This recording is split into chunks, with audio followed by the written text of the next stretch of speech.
Hello students. इस lecture के अंदर हम कॉमनसेलिज्म के बारे में स्टडी करेंगे। हमने प्रीवियस लेक्चर्स के अंदर पॉजिटिव इंटरेक्शंस के अंदर mutualism, symbiotic mutualism and protocooperation study किया था। Now will start with कॉमनसेलिज्म।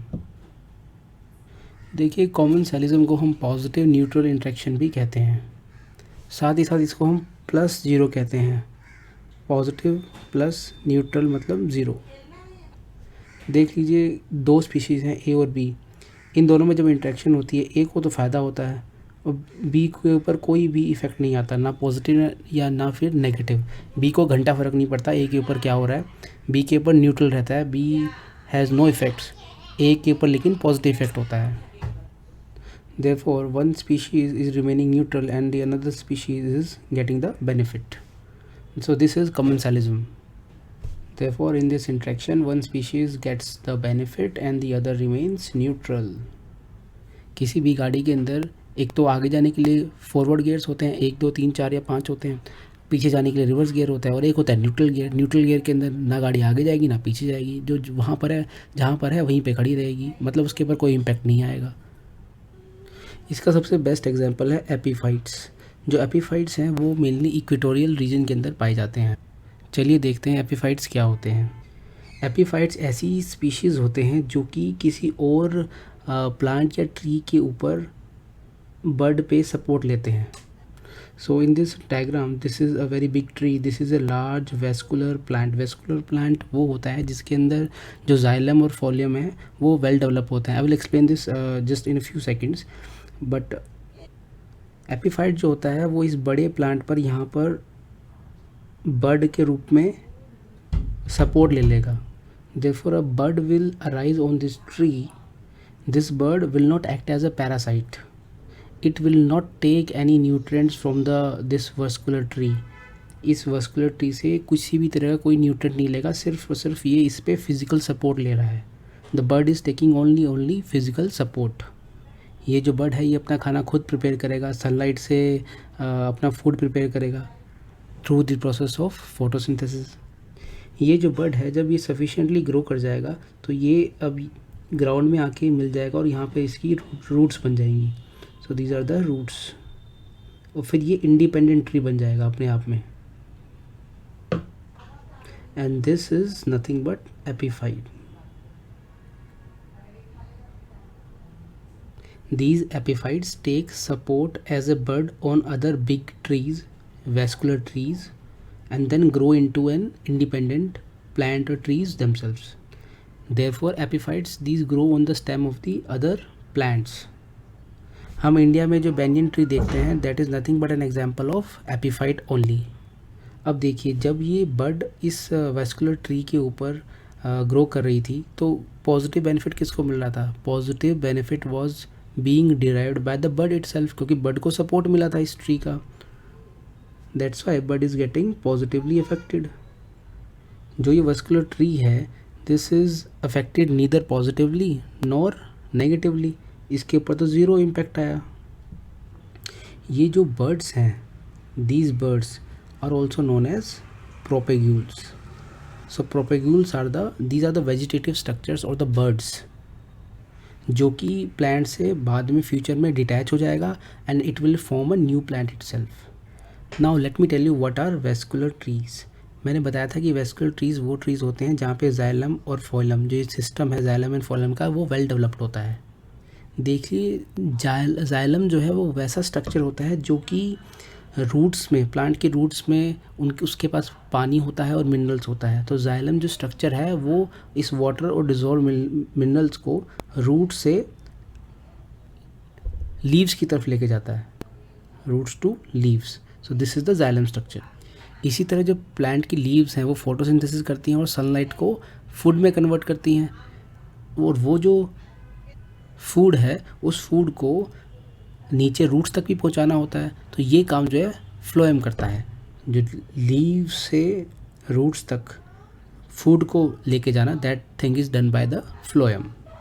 And this system is xylem and this system is phloem. जो वेस्कुलर ट्रीज़ होते हैं उसके अंदर जाइलम एंड फ्लोएम जो स्ट्रक्चर्स हैं वो वेल डेवलप्ड होते हैं। That's why they are termed as vascular trees. Therefore epiphytes are one of the best examples of commensalism, which is positive neutral relationship. Another example of commensalism where one species is positively impacted and the other species has no effect is vulture and hyenas. These are the scavengers when they feed on the dead animals. Now the animal is dead, so it could not be impacted positively or negatively, so there is zero impact on dead animal. And vulture and hyenas, they are deriving their food out of dead animals, so these are positively impacted. Another example is the relationship between clownfish and anemone. जब भी कोई predator clownfish पे attack करता है, then clownfish hides itself in the tentacles of anemone.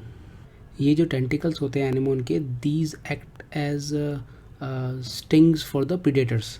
तो clownfish तो anemone के tentacles में आराम से घुस जाती है, आराम से अपने आप को हाइड कर लेती है, but for predator it acts as a sting. The tentacles act as stings. So in this case the clownfish is positively impacted because it has been saved from the predators. But जो sea anemone है, it has no impact, neither positive nor negative. Now let us study negative biological interactions. इसमें हम study करेंगे predation, parasitism and competition को. This is also known as plus minus interaction. One species is positively benefited and another one is negatively impacted. For example, when deer is interacting with the grass, deer is positively impacted and deer will eat the grass. The grass is negatively impacted. Similarly, when in the interaction between tiger and deer, deer will eat the tiger. Tiger is positively impacted and deer is negatively impacted. The second one is the parasitism. It is also plus minus interaction. Parasitism जो है वो दो तरीके का होता है, brood parasitism and facultative parasitism. In brood parasitism the one species is positively impacted and the another one dies death of the host. जो host होता है, जो कि कुछ बेनिफिट देता है या फिर कुछ न्यूट्रिशन देता है टू द पैरासाइट, वो इवेंचुअली मर जाता है. There is a death of the host. In facultative parasitism, there is no death of the host. In brood parasitism, there is death of the host, or sometimes there is irreversible damage to the host.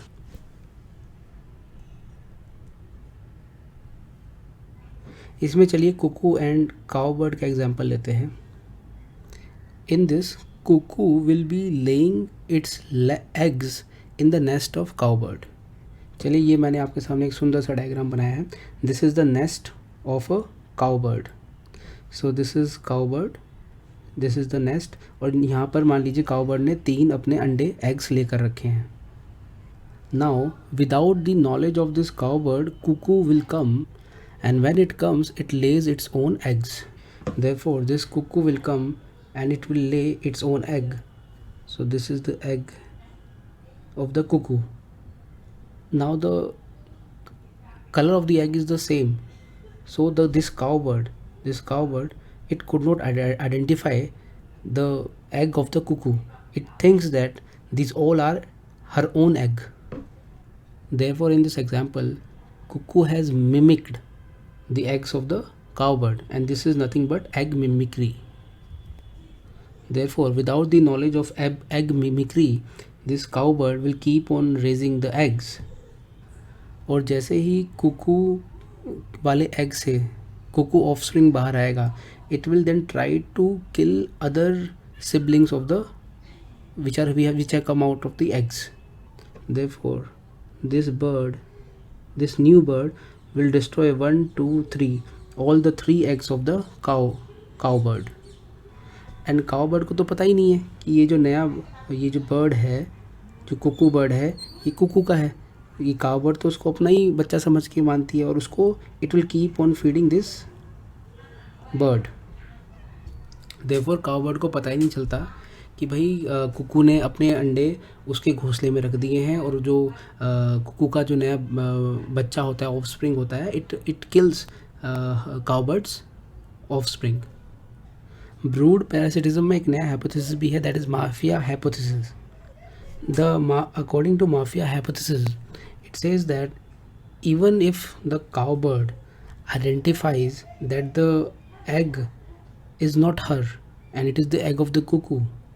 And if the cowbird tries to segregate the egg, tries to not rear the egg of the cuckoo, or does not feed the bird of the cuckoo, then what cuckoo will do? Cuckoo will act as a mafia. It will come and it will destroy the nest of the cowbird. And this hypothesis is known as mafia hypothesis. देखिए theorem को तो हम prove कर सकते हैं, but hypothesis जो होती है वो प्रूव नहीं की जाती. It's just an hypothesis. देखो एनवायरनमेंट एंड इकोलॉजी पढ़ने का यही मतलब है, हमें इस टाइप की इंट्रैक्शन समझने को मिलती है कि रियल लाइफ में डिफरेंट स्पीशीज़ कैसे अपने आप को सर्वाइव कर रही है. Now let us study facultative parasitism. In this type of parasitism there is a negative impact on the host, but there is no death of the host because the parasite is so small that it cannot lead to the death of the host.